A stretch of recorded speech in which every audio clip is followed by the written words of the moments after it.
Sobrang ganda ng dagat. Nakakatanggal ng stress and pagod. So, ayan, from there.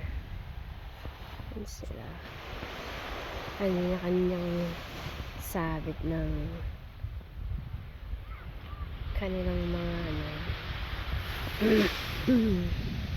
So, this is Osmeña Point. And talaga napakaganda ng alon dito. Hindi siya ganun kalakas. Pwede siya sa mga kids. Ang ganda rin ng sand. If titignan nyo siya, tututukan nyo siya.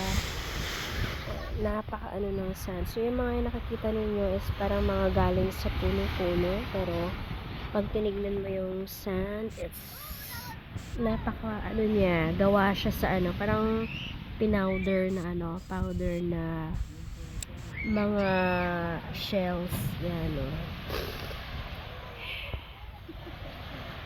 So, white sand siya.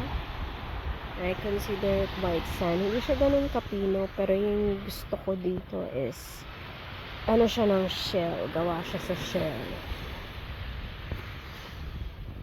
Ayan, si Sia siya, tsaka si Ling Ling. Ganda na nag-enjoy talaga sila. Alright, sana next year makabisita ulit dito sa Osmeña Point. Maybe the same month kasi walang masyadong tao dito like last year. So, yan.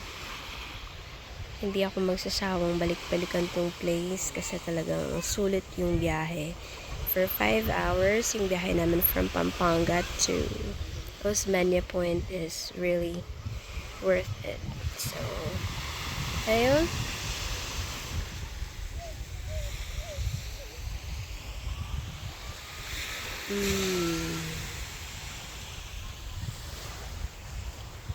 Till our next triplet, family trip.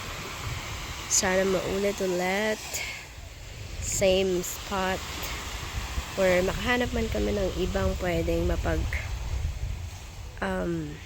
spend ng time, bond, or family time namin. I'll make sure na I'll vlog it. Ayan.